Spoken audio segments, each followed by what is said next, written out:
안녕하세요. GMO TV 시청자 여러분, GMO TV 김예림입니다. GMO 관련 이슈를 심층적으로 알아보는 GMO 뉴스 브리핑 시간입니다.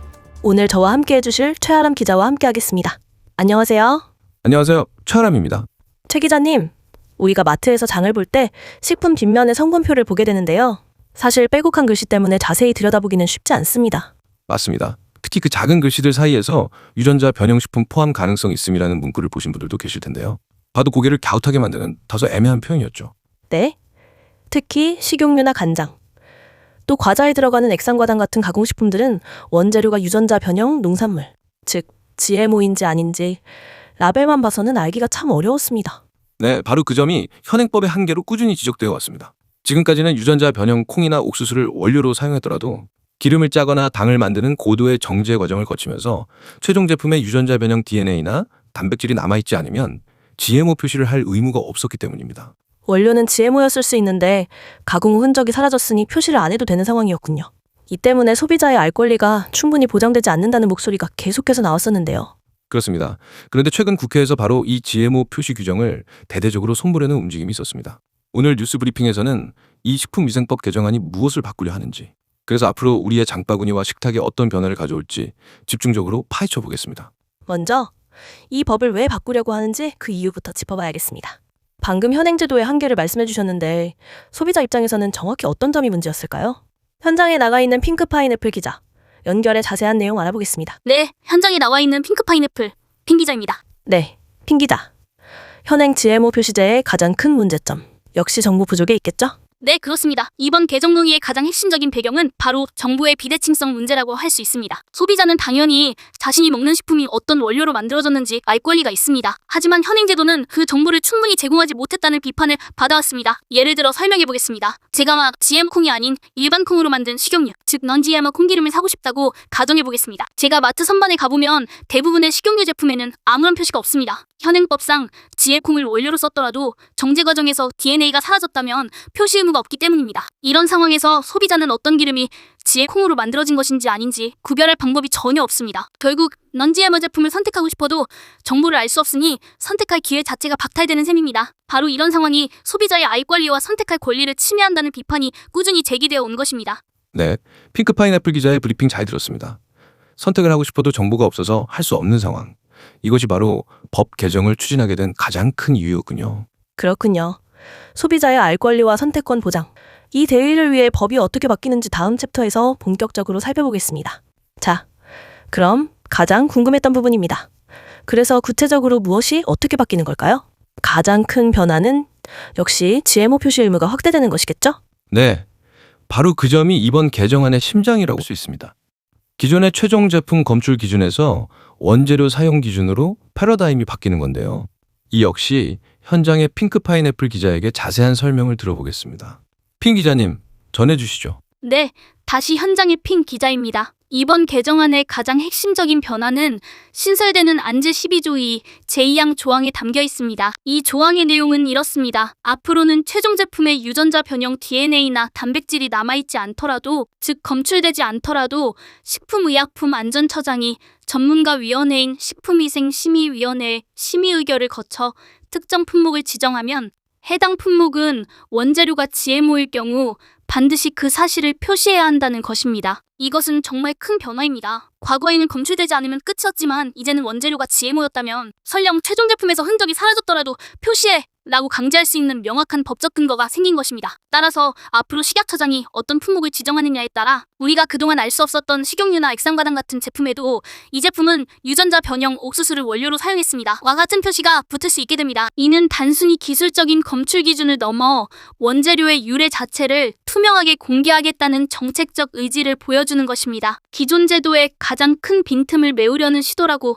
볼 수 있습니다. 다만 앞으로 어떤 품목을 이 새로운 규제 대상에 포함시킬 것인지, 그 결정 과정에서 과학적 근거와 사회적 요구를 바탕으로 얼마나 투명하고 합리적인 절차를 거칠 것인지가 중요한 과제로 남을 전망입니다. 와, 정말 큰 변화네요. 이제는 최종 제품에 흔적이 남지 않더라도 원재료를 기준으로 GMO 표시를 할 수 있는 길이 열렸다는 거군요. 맞습니다. 물론 어떤 품목이 지정될지는 지켜봐야겠지만 소비자 정보 제공이라는 측면에서 매우 의미 있는 진전이라고 평가할 수 있겠습니다. 개정안을 보니 반가운 소식이 또 있습니다. GMO가 아닌 제품에 붙이는 표시, 이른바 non-GMO 표시가 공식적으로 가능해진다고요? 네, 그렇습니다.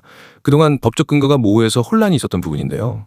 이제 명확한 기준과 함께 자율적으로 표시할 수 있는 제도가 도입됩니다. 이 또한 소비자 선택권 확대에 큰 기여를 할 것으로 보입니다. 핀 기자님, 전해주시죠. 이 내용 역시 이번 개정안의 아주 중요한 변화 중 하나입니다. 안제 12조 의산이 신설되면서 특정 조건을 만족하는 식품에 대해 기업이 자율적으로 비유전자 변형식품, non-GMO 또는 무유전자 변형식품과 같은 표시를 할 수 있게 됩니다. 물론 아무나 이 표시를 붙일 수 있는 것은 아닙니다. 크게 두 가지 조건을 모두 충족해야 하는데요. 첫째, 사용한 원재료가 우리나라에서 안전성 심사를 통과하여 승인된 품종이긴 하지만 그 중에서도 유전자 변형 기술이 적용되지 않은 농축 수산물이어야 합니다. 둘째, 농산물의 생산, 수입, 유통 과정에서 정말 의도치 않게 GMO 성분이 섞일 수 있는데 이를 비의도적 혼입이라고 합니다. 이 비의도적 혼입 비율이 식약처장이 정하는 기준치 이하여야만 합니다. 한마디로 원재료부터 유통까지 철저하게 구분 관리를 해야 한다는 뜻입니다. 당연히 이 기준을 충족하지 못하면서 거짓으로 non-GMO 표시를 하는 행위는 엄격히 금지되며 적발시 처벌받게 됩니다. 이 제도는 non-GMO 제품을 찾는 소비자에게는 신뢰할 수 있는 정보를 제공하고 기업에게는 non-GMO 제품 생산을 장려하는 효과를 동시에 노리고 있습니다. 다만 이 표시의 신뢰성을 확보하기 위해 정부가 기업들을 어떻게 관리 감독하고 그 검증 시스템을 어떻게 마련할 것인지가 앞으로의 중요한 과제가 될 것입니다. 네, 엄격한 기준 하에 non-GMO 표시가 가능해진다는 소식이군요. non-GMO 제품을 찾는 소비자들에게는 제품을 명확하게 구별할 수 있는 좋은 이정표가 될 것 같습니다. 네, GMO 표시와 non-GMO 표시가 함께 시행되면 소비자들이 더 능동적으로 제품을 선택하는 데 큰 도움이 되겠네요. 그런데 최 기자님, 이렇게 새로운 제도들이 도입되려면 법에서 사용하는 용어의 뜻부터 명확히 해야 할 것 같은데요. 관련 내용도 포함되어 있다고요? 네, 아주 중요한 지점입니다. 법률에서 용어 정의는 집을 지을 때 기초공사와도 같습니다. 이번 개정안은 앞으로 생길 혼란을 막기 위해 핵심 용어의 정의를 명확히 하고 기존 규정과의 관계도 정리했습니다. 핑크 파인애플 기자, 설명해 주시죠. 네, 법의 안정적인 적용을 위해 두 가지 핵심 용어의 정의가 법률에 명시되었습니다. 바로 유전자 변형과 비의도적 혼입입니다. 또한 비의도적 혼입이라는 개념을 정의한 것은 앞서 설명해드린 non-GMO 표시 기준이나 혹은 기존 GMO 표시에서도 의도치 않은 혼입을 얼마까지 허용할 것인가와 같은 세부 기준을 정할 때 반드시 필요한 개념이기 때문입니다. 이렇게 용어의 뜻을 명확히 함으로써 앞으로 만들어질 여러 세부 규칙들의 기준점을 잡아주는 역할을 하게 됩니다. 한편 기존 규정, 즉 최종 제품에서 GMO DNA나 단백질이 검출되면 표시해야 한다는 기본 원칙은 그대로 유지됩니다. 여기에 더해 식약처장이 정한 기준 비율을 넘어서 비의도적 혼입이 발생한 원재료를 사용한 경우에도 GMO 표시를 해야 한다는 내용이 추가되어 표시 기준이 더욱 촘촘해졌습니다. 결국 최종 검출 기준은 기본으로 가져가되 원재료 기준과 비의도적 혼입 관리 기준까지 추가로 적용되는 한층 강화된 규제 체계가 만들어진 셈입니다. 네, 용어 정의부터 기존 규정 보완까지 법의 완성도를 높이기 위한 노력이 엿보이네요. 네, 그리고 이 개정안이 처음부터 딱 이렇게 완성된 모습으로 나온 것은 아닙니다. 여러 국회의원들의 노력이 합쳐진 결과물인데요. 국회 회의록을 보면 임미애, 안상훈, 남인순, 윤준병, 송옥주 의원 등 총 5명의 의원이 각자 비슷한 취지의 식품위생법 개정안을 발의했습니다. 5분이나요? 네, 국회 보건복지위원회와 법안심사소위원회에서 이 5개 법안을 함께 논의하고 때로는 절충하고 보완하면서 최종적으로 하나의 합의된 대안을 만들어낸 것입니다. 이 사실 자체가 GMO 표시에 대한 우리 사회의 높은 관심과 다양한 요구가 입법 과정에 반영되었음을 보여주는 증거라고 할 수 있습니다. 여러 법안이 모여 더 완성도 높은 결과물이 탄생했군요. 그리고 이번 개정안에 GMO 표시 외에 다른 내용도 포함되어 있다고요? 네, 그렇습니다. 소비자 눈에 직접 보이는 변화는 아니지만 식품 안전 관리의 기반을 다지는 중요한 내용도 포함되었습니다. 이 부분도 현장 연결해서 알아보겠습니다. 핑 기자님. 네, 이번 개정안에는 안제 48조의 육신서를 통해 식품안전관리 인증, 우리가 흔히 해썹이라고 부르는 인증 관련 정보를 통합 관리하는 시스템을 구축하는 내용이 담겼습니다. 이는 식약처장이 해썹 인증을 포함한 여러 식품 안전관리 인증 정보들을 보다 효율적으로 수집, 분석, 관리하기 위한 통합 전산 시스템을 구축하고 운영할 수 있도록 법적 근거를 마련한 것입니다. 정부는 이 시스템을 통해 흩어져 있던 식품 안전 정보를 한 곳에 모아 업무 효율성을 높이고 축적된 데이터를 바탕으로 더 과학적인 식품 안전 정책을 펼칠 수 있게 됩니다. 예를 들어 특정 종류의 식품에서 반복적으로 문제가 발생하면 데이터를 통해 신속하게 파악하고 대응하는 것이 가능해집니다. 넓게 보면 이번 GMO 표시 강화와 같은 맥락에 있습니다. 식품 전반에 걸쳐 안전관리를 더 체계화하고 정보의 투명성을 높이려는 큰 그림의 한 조각이라고 이해하시면 되겠습니다. 그렇군요.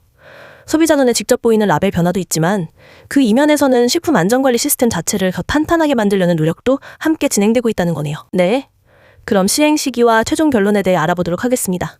최 기자님? 네, 이제부터가 중요한 지점인데요. 그럼 이 모든 변화들이 언제부터 우리 장바구니에 실제로 영향을 미치게 될까요? 법이 통과되면 바로 다음 날부터 마트의 라벨이 바뀌는 것은 아닙니다. 준비 기간이 필요하겠군요.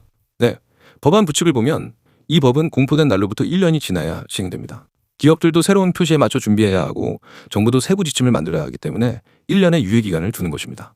그런데 여기서 또 한 가지 고려할 점이 있다고요? 맞습니다. 부칙의 적용례를 보면 개정된 표시 규정은 법 시행일 이후 최초로 제조 가공하거나 수입하기 위해 선적하는 식품부터 적용됩니다. 즉, 법이 시행되기 전에 이미 만들어져 창고에 있거나 유통 중인 기존 재고 제품에는 새로운 규정이 소급 적용되지 않습니다. 법이 시행되더라도 기존 재고들이 다 팔릴 때까지는 예전 라벨이 붙어 있을 수 있겠네요. 그럼 소비자들이 마트 진열대에서 변화를 체감하기까지는 법 시행 후로도 몇 달 정도는 더 걸릴 수 있겠군요. 네, 그럴 가능성이 높습니다. 실제 변화를 느끼기까지는 약간의 시간 차이가 있을 수 있다는 점을 염두에 두시면 좋겠습니다. 네, 오늘 뉴스 브리핑에서는 우리 식생활과 직결된 중요한 문제, 식품위생법 개정안의 내용을 속속들이 파헤쳐봤습니다. 핵심만 다시 정리해 주시죠. 네, 4가지로 요약할 수 있습니다. 첫째, 최종 제품에서 검출수 검출되지 않더라도 원재료를 기준으로 GMO 표시가 의무화됩니다. 둘째, 엄격한 기준 하에 기업이 자율적으로 non-GMO 표시를 할 수 있게 됩니다. 셋째, 관련 용어 정의를 명확히 해법 적용의 기반을 다졌습니다. 마지막으로 해썹 등 식품안전정보통합 시스템 구축으로 보이지 않는 것의 관리도 강화됩니다. 결국 이 모든 변화의 중심에는 식품 라벨 앞에서 매 순간 고민하고 선택하는 바로 소비자가 있습니다. 더 많은 정보를 투명하게 제공해서 소비자가 더 나은 정보를 바탕으로 스스로 판단하고 선택할 수 있도록 돕겠다는 사회적 노력의 결과물인 셈입니다. 맞습니다. 정보가 늘어난 만큼 그 정보를 우리가 어떻게 받아들이고 활용할지 우리 스스로의 현명한 판단도 중요해진 시점입니다. 네, 오늘 GMO 뉴스 브리핑은 여기까지입니다. 지금까지 김혜림 앵커였습니다. 시청해주신 여러분 고맙습니다.